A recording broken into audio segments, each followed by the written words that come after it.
അതിനനുസരിച്ചിട്ടുള്ള നടപടികൾ സ്വീകരിച്ചിരുന്നു.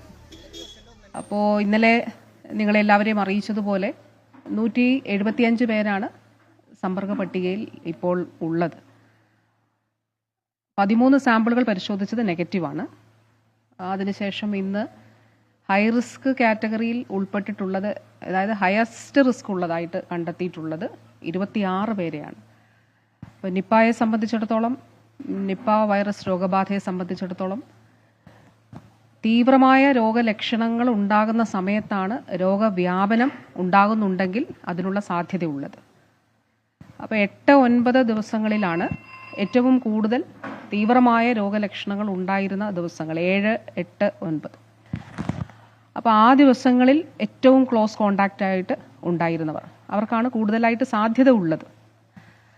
അപ്പോൾ അതിനനുസരിച്ചിട്ടാണ് ഈ ഹയസ്റ്റ് റിസ്ക്, ഹൈ റിസ്കിൽ തന്നെ ഒന്നുകൂടി ഫിൽട്ടർ ചെയ്ത് ഹയസ്റ്റ് റിസ്ക് ആയിട്ടുള്ളവരെ കണ്ടെത്തിയിട്ടുണ്ട്. അത് 26 പേരാണ്. ആ 26 പേർക്ക് ആവശ്യമായിട്ടുള്ള പ്രതിരോധ മരുന്നുകൾ ഉൾപ്പെടെ നൽകുന്ന നടപടികളും സ്വീകരിച്ചിട്ടുണ്ട്.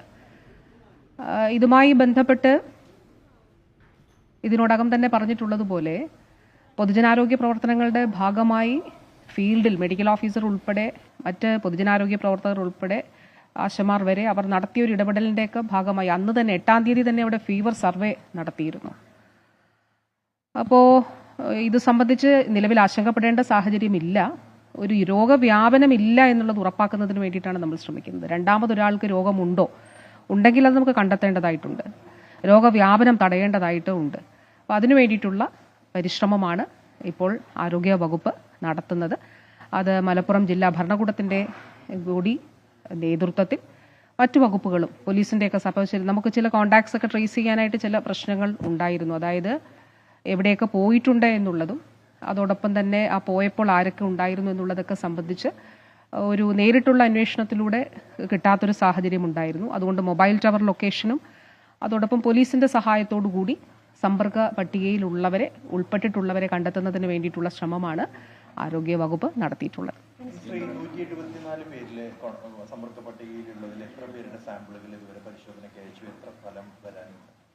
നമുക്ക് ഇന്നലെ പരിശോധിച്ചത് 13 സാമ്പിളുകളാണ്. 13 സാമ്പിളുകളും നെഗറ്റീവാണ്. അപ്പോൾ നമ്മൾ ഇതിൽ പരിശോധിക്കുന്നത് 2-3 കാര്യങ്ങൾ ഇതിൻ്റെ ഭാഗമായിട്ടുണ്ട്. ഒന്ന്, ഈ സമ്പർക്ക പട്ടികയിലുള്ള ഹൈ റിസ്ക് ആയിട്ടുള്ളവരുടെ സാമ്പിളുകളാണ് നമ്മൾ എടുക്കുക.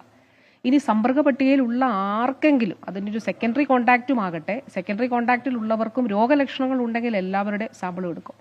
അപ്പോൾ ഹൈ റിസ്ക് ആയിട്ടുള്ളവരുടെ എല്ലാ സാമ്പിളുകൾ എടുക്കുക, രോഗലക്ഷണമുള്ളവരുടെ സാമ്പിളുകൾ എടുക്കുക എന്നുള്ള നിലയാണ്. അതാണ് നമ്മുടെ പ്രോട്ടോക്കോളിൻ്റെ ഭാഗമായിട്ട് നമ്മൾ സ്വീകരിച്ചു പോരുന്ന ഒരു രീതി. ഇന്നലെ 13 പേരുടെ സാമ്പിളുകളാണ് എടുത്തത്. അതിൽ ഹയസ്റ്റ് റിസ്ക് ഉള്ളവരുണ്ട്, ചിലർക്ക് ചെറിയ തൊണ്ടവേദന, പിന്നെ ഹൈ റിസ്ക് കോണ്ടാക്റ്റ് ആയിട്ടുള്ളവർക്ക് സ്വാഭാവികമായിട്ടുണ്ടാകുന്ന ഒരു ഭയവും ഉണ്ട്. അപ്പോൾ അതിൻ്റെ അടിസ്ഥാനത്തിൽ അസിംറ്റമാറ്റിക് ആയിട്ടുള്ളവരും ഈ 13 പേരുടെ ലിസ്റ്റിൽ ഉൾപ്പെട്ടിട്ടുണ്ട്. അപ്പോൾ അവരുടെ 13 പേരുടെയും സാമ്പിളുകൾ മഞ്ചേരി മെഡിക്കൽ കോളേജിലാണ് പരിശോധിച്ചത്. അത് നെഗറ്റീവായിട്ട് വന്നിട്ടുണ്ട്. ഇന്ന് നമ്മൾ കൂടുതൽ ആളുകളുടെ സാമ്പിൾ എടുക്കും. രണ്ടാമത്തെ ഒരു കാര്യം ഇതുമായി ബന്ധപ്പെട്ടിട്ടുള്ളത്, ഞാൻ പറഞ്ഞതുപോലെ ഇപ്പോൾ ഒരു മീഡിയം ഇൻക്യുബേഷൻ ടൈമുണ്ട്. അതായത് ഈ രോഗിക്ക് തീവ്ര രോഗലക്ഷണമുള്ള ഒരു സമയത്ത് ഉണ്ടായിട്ടുള്ളൊരു കോണ്ടാക്റ്റിൽ നിന്ന് വൈറസ് ബാധ ഉണ്ടായിട്ടുണ്ടെങ്കിൽ ഒരു 9 മുതൽ ഉള്ള ദിവസങ്ങളിലാണ് രോഗലക്ഷണങ്ങൾ ഉണ്ടാവുക. അതാണ് ഒരു മീഡിയം ഇൻക്യുബേഷൻ ടൈം. നമ്മുടെ ഒരു മുൻകാല അനുഭവത്തിൻ്റെ കൂടി അടിസ്ഥാനത്തിൽ 9-10 ദിവസങ്ങളിലൊക്കെയാണ് ഉണ്ടാവുക. അങ്ങനെയാണെങ്കിൽ ഇന്ന്, നാളെ, മറ്റന്നാളൊക്കെയാണ് ആ നിലയിൽ രോഗലക്ഷണങ്ങൾ ഉണ്ടാകാൻ സാധ്യതയുള്ളത്. രോഗമുണ്ടാകാനുള്ള സാധ്യത വളരെ കുറവാണ് എന്നുള്ളത് ആരോഗ്യ പ്രവർത്തകർ തന്നെ പറയുന്നുണ്ട്. ഇപ്പോൾ രോഗവ്യാപനം ഉണ്ടാകാനുള്ളൊരു ഹയസ്റ്റ്, ഏറ്റവും സാധ്യതയുള്ളൊരു സമയം അവർ ഐഡൻറ്റിഫൈ ചെയ്തിട്ടുണ്ട്. ആ സമയത്തുള്ള മുഴുവൻ ആളുകളെയും CCTV ദൃശ്യങ്ങളുടെ കൂടി സഹായത്തോടു കൂടി ഐഡൻറ്റിഫൈ ചെയ്ത് ഒരാളെ പോലും വിട്ടുപോയിട്ടില്ല എന്നുള്ളത് ഉറപ്പാക്കി അവരെ കണ്ടെത്തി അവർക്ക് ഈ പറഞ്ഞതുപോലെ പ്രതിരോധ മരുന്ന് നൽകുന്നതിന് വേണ്ടിയിട്ടുള്ള നടപടി സ്വീകരിച്ചിട്ടുണ്ട്. അതുകൊണ്ട് ആരോഗ്യവകുപ്പ് ജാഗ്രതയോടെയുള്ള പ്രവർത്തനമാണ് നടത്തുന്നത്. ഈ ദിവസങ്ങളിൽ ആർക്കെങ്കിലും രോഗലക്ഷണങ്ങൾ ഉണ്ടെങ്കിൽ രോഗലക്ഷണമുള്ള മുഴുവൻ ആളുകളുടെയും സാമ്പിളുകൾ പരിശോധിക്കും. അപ്പോൾ അതിനു വേണ്ടിയിട്ടുള്ള എല്ലാ സൗകര്യങ്ങളും നമ്മൾ ഏർപ്പെടുത്തിയിട്ടുണ്ട്.